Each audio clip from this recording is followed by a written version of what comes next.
Music educator Mateo Chavez Lewis and Sondheim expert Gail Leondar-Wright recently shared their thoughts about Broadway's Gypsy. Hello, everybody. Yes, my name is Mateo Chavez Lewis, and we are going to talk about Rose's Turn. This song comes at the very, very end of the show, and it's kind of a mishmash hodgepodge of a bunch of snippets of music that we've heard throughout the whole show, all kind of coming together to create this big emotional catharsis for the lead role. It's an absolute masterpiece of a song, and I think it is a big reason why the show is so successful. We start off like this, right? Rose has been rejected by both her daughters at this point, and she's kind of having a breakdown. So she starts off in this like manic fantasy world that sounds like this. Here she is, boys! Here she is, world! Here's Rose! Curtain up. Light the lights.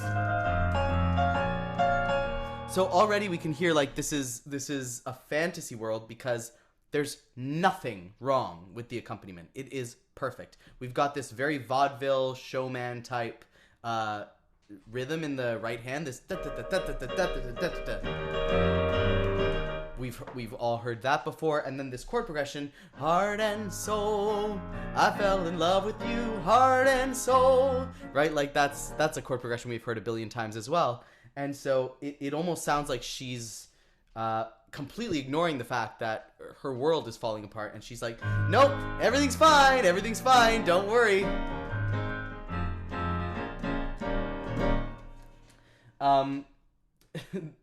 And slowly throughout the song, we start to see it crack and we start to see it fade away. There's also the first example of reusing musical material from earlier on in the show. That curtain up, light the lights, that's stolen from Everything's Coming Up Roses, which is her big Act 1 finale number.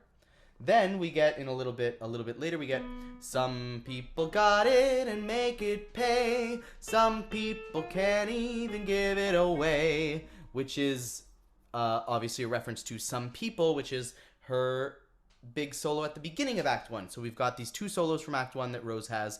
Both of them have already made an appearance in this 11 o'clock number finale song. So it's really a combination of all of the musical material throughout the whole show. Then she goes, hello everybody, my name is Rose, what's yours? Which is a reference to the show that she puts on with Baby June and then subsequently with Louise. Then she says, how do you like them egg rolls, Mr. Goldstone? Which references Have an Egg Roll, Mr. Goldstone, which is another song from Act 1. I think it's in Act 1. It's like just bits and pieces of the whole show kind of coming together in this like nightmare sequence. And then it slowly starts to crack open here where we get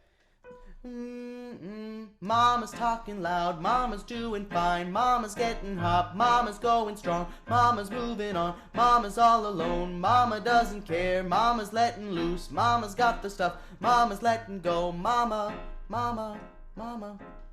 That's cool, Gail. I didn't know that. Yes, there's a cut song called Mama's Talking Soft, which is referenced here. The Broadway Maven is the only free weekly Broadway appreciation course you'll find online. But what makes this feel like it's the first time where the fantasy is cracking and everything isn't hunky-dory all okay anymore is that we've got this dissonant this conflict between the rhythm that she's singing and the rhythm in the accompaniment. The accompaniment is going 1 2 3 4 1 2 3 4 1 2 3 4. It's in 4. 1 2 3 4. Boom boom boom boom.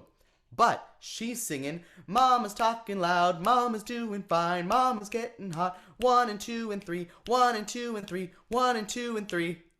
So we've got her singing 3 over the accompaniment, which is doing 4. And so it creates this kind of disjointed, discombobulated feeling that feels like something's not quite lining up. So that's the beginning of the crack in her fantasy world. Then, out of nowhere, we get this total change in music. We went from this vaudeville style to this like completely different sound. Why did I do it? What did it get me? And this is actually the first of two instances in Sondheim's catalog of work where in the very last number of the show, the protagonist asks, "What does it get you?" or "What did it get me?"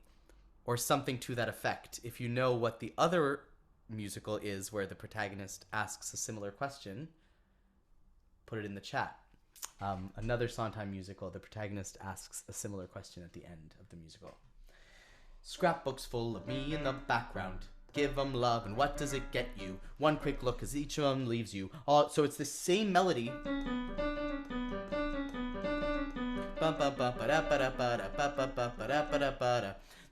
That melody repeating, it's like a loop in her brain that she's stuck in and she's trapped in and she can't get out of. And that's also a piece of musical material that's recycled from the rest of the show. It first appears as Rose, get yourself some new orchestrations, get a feather hat for the baby, get an agent, and in big time you'll be from Some People. So this is also a kind of nightmare memory coming back to haunt her, but it's repeating over and over and over, and it doesn't move on to the next part of the melody. It's like she's stuck, she's trapped. And the other thing I want to point out is there are no rhymes in this section. Rose doesn't rhyme at all. And we're about to hear from Gail about a time when Rose rhymes a lot. And so keep in mind the contrast that provides, because that's very cool to me. Then we get into this section where the accompaniment stays the same. But over top, she's singing, "I had a dream, I dreamed it for you, June." This theme, this "I had a dream" theme, is actually the very first 4 notes we hear in the entire musical. In the very beginning of the overture, we get, right? That's how the overture starts. And so that kind of tells us that this is a very, very important theme for the whole musical because it's the first thing we hear. Think about like in Wicked, the first thing we hear is this, right? Which keeps coming back throughout the whole show. In Les Mis, the first thing we hear is this, which keeps coming back throughout the show. Like in Hamilton, the first thing we hear is this. And in Gypsy, the first thing we hear is, right? So those first few notes always tell us so much about what is important in the rest of the musical. And so in a way, it's telling us right off the bat, this show is about Rose's dream, because that's what those first 4 notes come to represent. And here we get this theme, "I had a dream." It shows up in Some People, it shows up in Everything's Coming Up Roses, it shows up a lot throughout the show, and then it shows up one last time here where she goes, I had a dream. There's the key. I had a dream.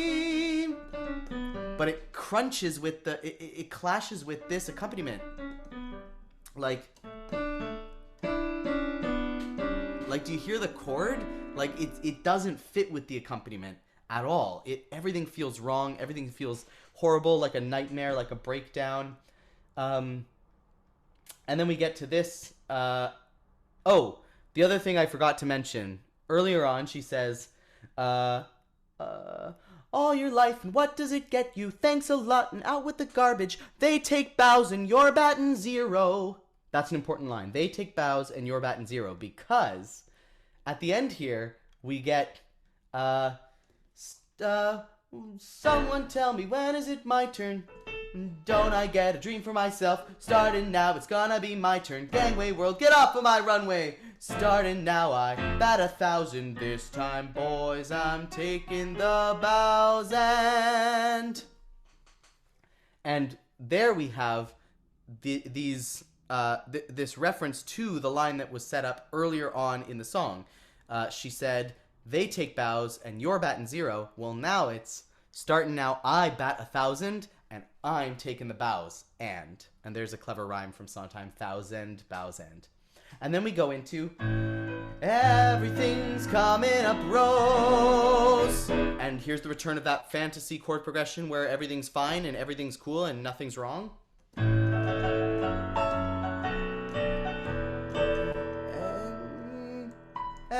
Everything's coming up rose. Everything's coming up roses. Everything's coming up roses this time for me. And that obviously references the song "Everything's Coming Up Roses," which I think this is brilliant. I'm sure that that's the reason they chose that particular expression to be the hook for that song in Act 1, so that they could pay it off in Act 2 in this way. Because her name is Rose, and so it becomes, instead of "Everything's Coming Up Roses," "Everything's Coming Up Rose, this time for me." Because in "Everything's Coming Up Roses," the line is "Everything's coming up roses for me and for you." Now it's just "for me, for me, for me, for me, for me," and she repeats "for me, for me, for me" over and over and over again. And of course that's an answer to the question that's posed in the scene right before. She says, "What did I do it for?" Louise says, "I thought you did it for me, Mama." No, she did it. Mama did it for Mama. Mama did it for herself. For me, for me, for me. The last thing I want to point out is "for me" at the end. Instead of going "for me" and ending on the A, we're in A major. You would expect it to end on A, because A in A major is like the home base of the key. It feels like you've come to a resolution. It feels like it's final, it's complete. For me, the end. Instead of that, because that's what you expect, and I always say music affects us by surprising us or defying our expectations, because you expect it to go to the A, and instead it goes up to the B. For me, it adds this like extra punch, this extra energy that is more than you expect. It surprises you, and it really carries the number home for that very last time she goes up. And Jule Styne, who wrote the music, kind of reused this idea in 1964 in "Don't Rain on My Parade" from Funny Girl, which ends the same way. Instead of "Nobody, no nobody is gonna rain on my parade," ending in A, she goes up. "Nobody, no nobody is gonna rain on my parade," up to the B instead of the A. So again, it's one note higher than you expect, and that gives it an extra punch. So that's a little bit about Rose's Turn. It's like this masterpiece, and I could dig into every measure of this. Is so well crafted and well integrated with the rest of the musical. It brings back all of these moments from throughout the show and ties them all together in this absolute knockout of a song, which I think is a huge reason why the musical connected with audiences in the way it did in 1959, and the reason it is still so culturally relevant today. Back to you, David. Yeah, before we leave you, I'm going to add Gail, and I'm going to ask you both where you fit Gypsy in Sondheim's oeuvre. Is this one of your favorites? Is this middle? Well, I'll let you answer that first, Gail. Yeah, absolutely one of my favorite shows of all time. A lot of people's favorite show of all time. It's a knockout great show. Yeah, I think it is definitely one of the best musicals ever written, or if not the best musical ever written. I think Arthur Lawrence's book is, and Gail, you said this in the earlier class, and I 100% agree. I think it is the best book of a musical ever written, easily. The thing with Sondheim though is when he writes music to his own lyrics, there's an interplay between the music and the lyric that's really, really interesting. And that exists in all of Sondheim's work, and it just isn't there in the same way when he's writing lyrics to another composer's music. And so I miss that as a fan of Sondheim looking at it. But if I didn't know who wrote what, I wouldn't, and if I didn't know Sondheim's other work, I don't think I would miss it that much. But I do personally, because I know, the interaction between the words and the music in Company, for example. And we got to remember, he's still not yet 30. Yeah. So part of it is that, of course, he was writing to somebody else's music. Part of it was he was developing. He hadn't found his own sound either. Yeah, you're 100% right. Yeah. Yeah. It's a lot of fun. It's a lot of fun for me that we get to work together and figuring out things about Sondheim. We get to work together wherever we go. And with that, very good, David. Well, Mateo, knocked me out at noon. It knocked me out at 7. That was just beautiful. That was gorgeous. So, one of my things is trying to figure out what makes Sondheim great. That's sort of my thing. And one of the things that makes Sondheim great, I think, is that his songs are always written to be specific to the character. It's hard to pull out these songs in cabaret performances. I mean, people do it, but you got to give a lot of context if you really want to understand these songs. And likewise, his language, the particular words that he uses, is very character specific. And as much fun as his rhymes are, and Mateo pointed out some amazing rhymes, and we're going to get into a few more, he didn't just rhyme for the sake of rhyming. What he would say is, you don't want to just tie up the package. There's got to be a reason for people rhyming. And that often that means that rhyming speaks to the intelligent wit or predetermination, the mindset of being thoughtful and careful with their words. Of his characters. So Together Wherever We Go is just a great example of how Sondheim uses rhymes to sort of say something about character. Just to give it the context, this is a song that's initiated by the character of Rose. She's in a pretty desperate position. Vaudeville, which is where she's been making her living, is dying out. And the star of her vaudeville show, as Eric was talking about, his Aunt June, has run off to get married, leaving her older sister Louise to be the only person that Rose can use in the act. And Louise has previously performed only really as the back end of a cow.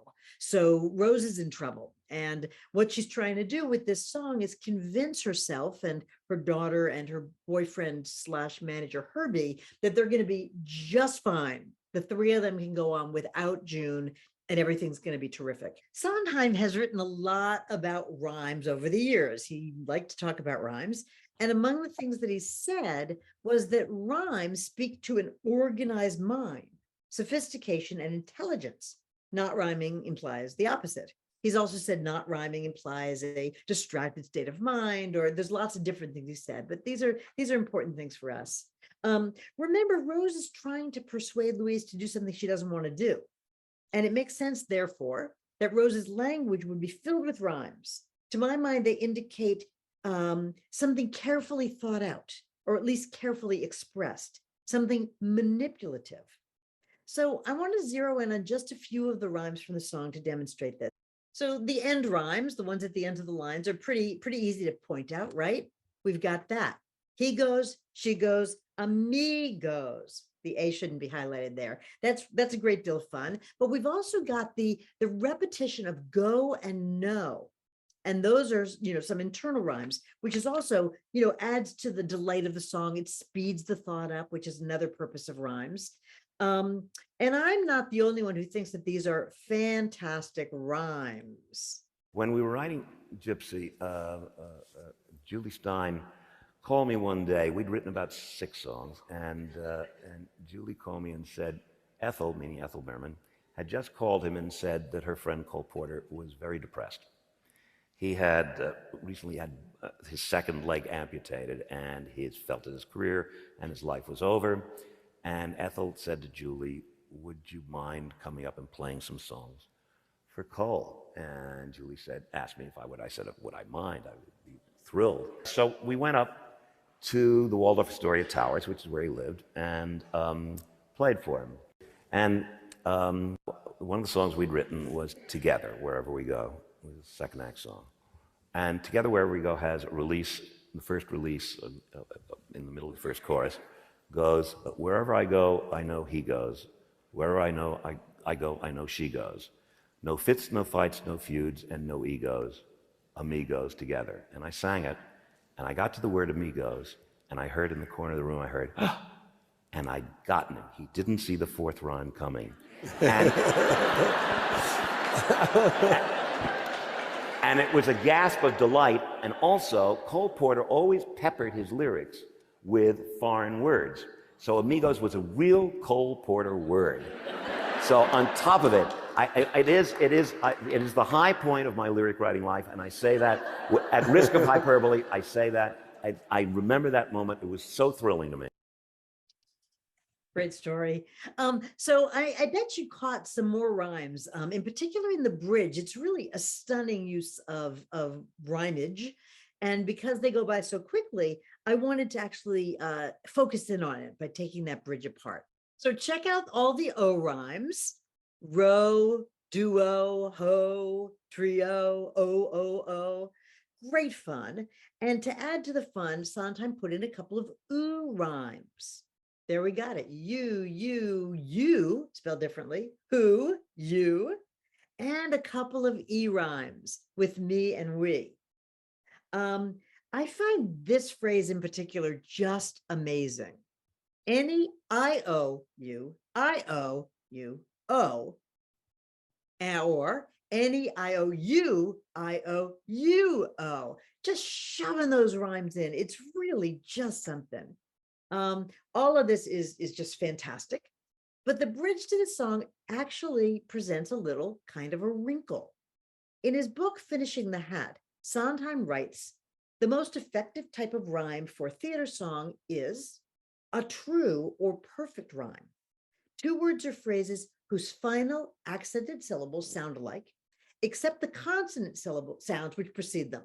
So he says that home and Rome, perfect rhyme. Home and alone, not so much. Never, forever, good rhyme, perfect rhyme, not never together. And so we've got this problem here. Wherever I go, and then he rhymes it with together, wherever.